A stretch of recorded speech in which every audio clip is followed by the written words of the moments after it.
Hi there and welcome. These are your handover videos for your Bailey Unicorn Pamplona. These are a basic walkthrough video on how to set up and operate the caravan as if you were coming on or off site. So starting off first, we have your black hitch head here, which you have to have pulled up, and then your black handle just there as well. Once the black handle's up, you can then wind down the jockey wheel onto your tow ball, and what will happen is we'll snap down. That will push up this red button and expose a green ring. That then means it's on. If you don't have air suspension on your car, you can wind the jockey wheel the opposite way to test that it's on. You've got your breakaway cable just here. If you have an eye point, it has to be used. If not, wrap it around the tow bar. Now, you do have your handbrake here, which is on a gas strut. So with regards to this, disengage and engage. You have to pull it back, but make sure you pull it back all the way. You'll hear the first initial click. That just means it's set to that point. So just make sure you give it that last final tick to ensure that it's all the way back. You then have 13 pin electric, so if you do have 7 pin adaptation, make sure to bring yourself an adapter. 2 points either side and 2 points at the back. We have your inserts for your legs. The caravan itself will come with a leg winder, or you can get yourself a 19mm drill bit and a power drill just to make it that bit quicker. Do not attempt to jack up or level the caravan using your legs. They're simply used for stabilisation. Then we're using our test equipment. So right at the front we have your plug-in for your mains. That pushes in nice and easy. Everything you're going to see is with the test equipment as well, minus your water pump. So the water pump itself is a whale water pump. The way this attaches is just by pushing in, then flicking down the lid. You have this plastic cap to go over the top of the acro to make sure no nastiness gets in. Then at the bottom we have your strainer. Now it's crucial that the strainer sits at the bottom of the barrel to allow the maximum potential of water to come through, as otherwise it can lead to coughs and splutters.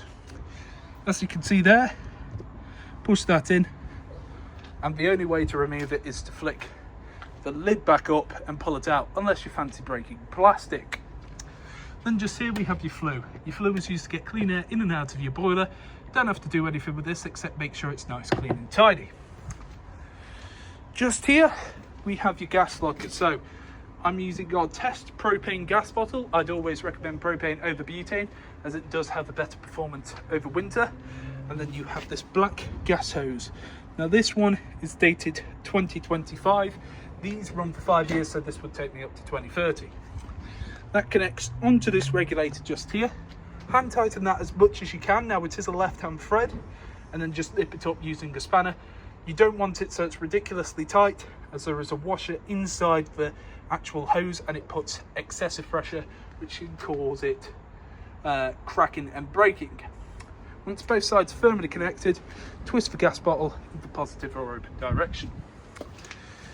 Then just behind the axle we have your toilet function. So underneath we have where your wastewater is going to come out of.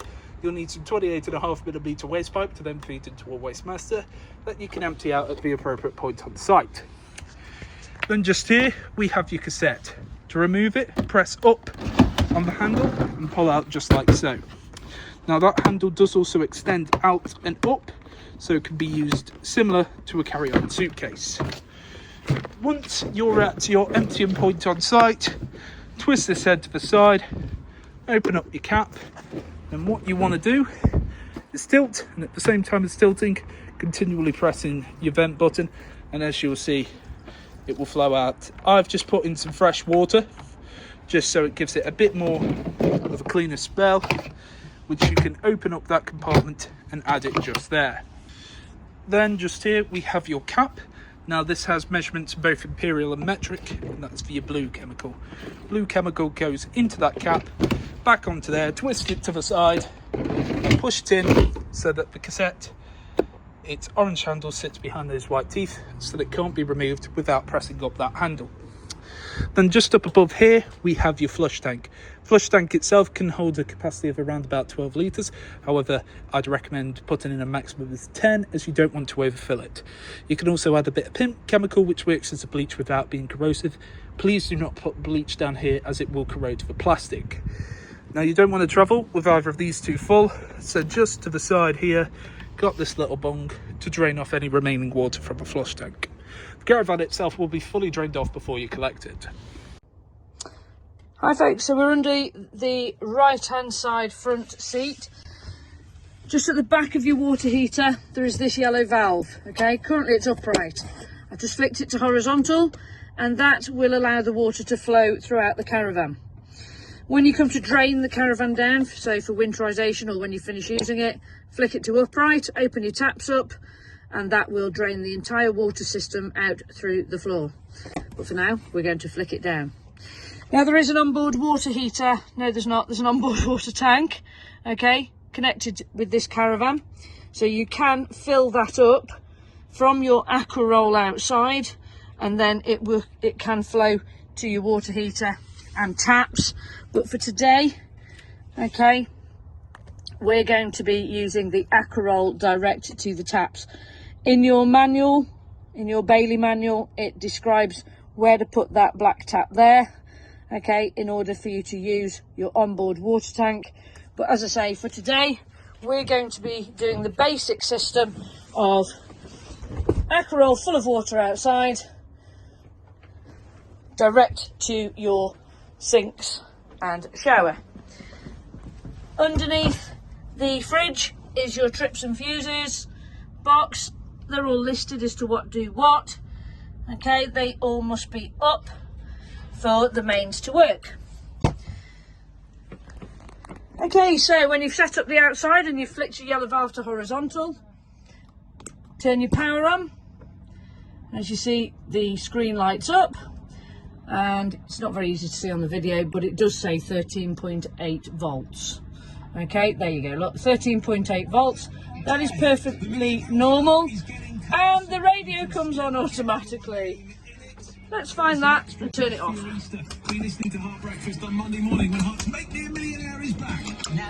There it is. There we go. I'll just pop it out for a second. Okay, so by putting the power on here, you've turned the power on inside the caravan. This one is a master switch to your interior lighting. Okay, so as you can see, some of the lights have been left on, but these little spotlights can be turned on, and these are dimmable as well. Again, not very easy to see on the videos, but they are dimming. You've got little USB sockets in a couple of them at the front. Okay. And this one here is your awning light, which is above the door outside. Okay, so once we know we've got the power on inside the caravan, we'll turn the awning light off, we don't need that today. We're going to use the external, okay, external water, because we've got a full aqua roll outside. If you wanted to use your internal tank, it's internal, okay. And the first thing we do, we're going to pull to cold and draw some water through to make sure there's no airlocks. And then hot. Now, if the system has been drained previously, like it has been with us, to stop any frost issues, it will take a minute or so for the water to come through on the hot side, because what it's got to do, it's got to come from your aqua roll outside, it's got to fill up your hot water heater, then it's got to get to the tank. Your hot water heater is about 12 litres, so while we're waiting for that, we're going to light the gas on the cooker to make sure there's no airlocks in the gas system. All your gas lights off the one igniter just here, and I don't think I can do the third with one hand. No, I can't, so we'll use two. Okay, so all three hobs are lit. Your grill,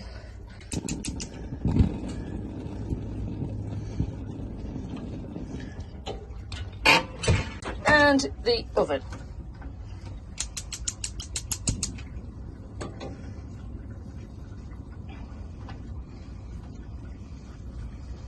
Okay, so we know the gas is in the pipework and our water is just about to come through in a second. Your microwave is 240 volt. Your microwave plate we've just hidden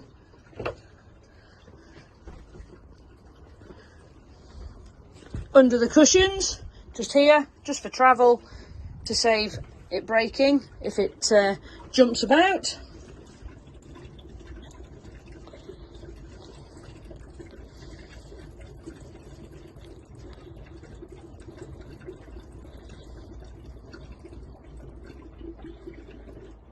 Here it comes.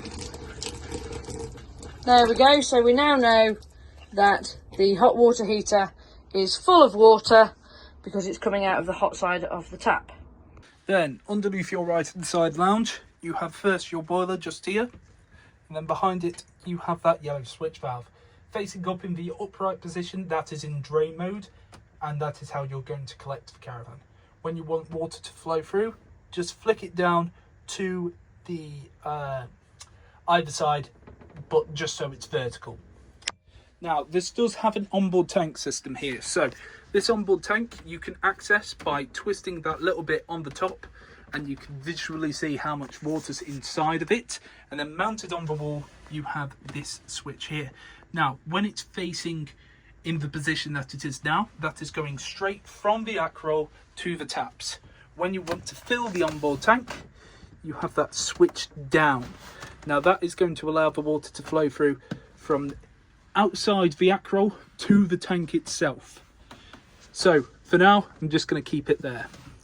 You also have another one just here, and this is for draining off the onboard tank itself. So facing up, that will drain it off. Just like that will allow the water to flow through. Underneath your fridge, you have all of your trips and fuses. All your trips in the upright position and all your fuses in the correct position. I'd always recommend to carry some extra fuses in the van with you. Now, situated just next to the door, we have your main control panel. So you have your power on and off just here, and then you have your individual light inside from this switch. Then you have your awning light, which you can see is on just there. You then have your pump button here. So when you switch it on, you can either go from internal or from external. Internal refers to the actual tank itself. So to fill up the tank, you'd switch it up. Whilst if you want to use straight from the external, you switch it down. When you're filling up as well, there'll be a red light there, a green light there to tell you that it's being filled. Now, if you was going straight from the acroll to the tank itself, you'd come over to your sink, you'd wait about 2 to 3 minutes just to let the water to come through, especially if you've not used it in a fair bit of time. Then open up your taps on both hot and cold. Let it run for 30 seconds, and what you're looking for is a nice, steady, continuous stream. Now, with regards to that, you let that run, and any time the water is being put back in, there will show a green light just there. Now just here you have your Alder control panel. Turn this on using the button there. Now naturally this screen will fade off if it's not interacted with in a fair bit of time. However, that green light will stay on continuously whilst the van is on. Press in on menu and you come to your interface. So first up, you have the house with the thermometer in it. That is for the internal temperature of the caravan that you desire. It goes up to a maximum of 30, and you can individually tap to go up and down, or you can press and hold and it will go down. Goes down to a minimum of 5, maximum of 30. Whatever you set it to, it will get to that temperature. Now, it is dependent on time of year, and it's also dependent on the weather outside. It's not an instantaneous thing. It does take a little bit of time. In good conditions, it takes around about an hour. Next up, you have that shower icon, which is representative of the water heat. So it's currently off. Midway would get the water temperature to around about 40 degrees. And full would prioritise the heating of the water over the heating of the van itself for around about 30 minutes. So it boosts it for 30 minutes. After then 30 minutes, it will then drop it back down. It will get the water temperature to about 60 degrees. Then you have the amount of power coming into the van. So you can either have 1, 2 or 3 kilowatts of power. Do be aware that some sites do not have 3 kilowatt capacity. strictly gas or a mixture of gas in 1, 2 and 3. So you've got the choice of gas, mains or a mixture of both. Press for cog. These are some additional settings. Not going to run through those as we have set it to what we believe is the most user-friendly interface to use. If you'd like to have a look inside them book packs just to see what they represent, please do so. Then to turn this off, press in, no more heating now. Just here we have your toilet operation, which is bog simple. Lift up the lid, you press in this button, and you can hear that faint that is the motor pushing around itself. Now when it's full of water, that will push through the water itself, but as we've drained it off, there's no water. Press away this handle, that will open up the cassette to drop your waste. Pull it back towards you to be able to remove the cassette itself. When the cassette is full, there'll be a red light under there telling you that the cassette is full and needs emptying. And just here we have your hob, grill and oven. Now all of this operates on gas minus the electric plate. Electric plate, just spin to whatever mark you want and it will get to temperature. Everything else, press in, twist to the side and then press your igniter button. Now it may be a case that it will light and then cut off. That is just the gas gradually making its way through the system. This is what it looks like when they're all lit. As you can see, all your burners nice and lit. Then same concept for the grill. Now it may be a case that one side will light and then the other side, that's natural. And then lastly, we have your oven. So let me see if I can do this with one hand. And there you can see oven all nice and lit there as well. Only other real thing to note, if you're travelling with a gas bottle, you can have the hose connected to the regulator, but make sure the bottle itself is off. And this glass sheet has to be down whilst travelling, but don't put it down until all of those are cold to the touch. Then lastly, we have your Dometic fridge operation. So it turns on using this button, press and hold in, and it will flash up, and you'll see blue inside the fridge. You have 3 different choices for source. You either have mains, gas, or that battery symbol, which is representative of 13 pin electric whilst towing. So if I were to press that, begin to flash up and beep.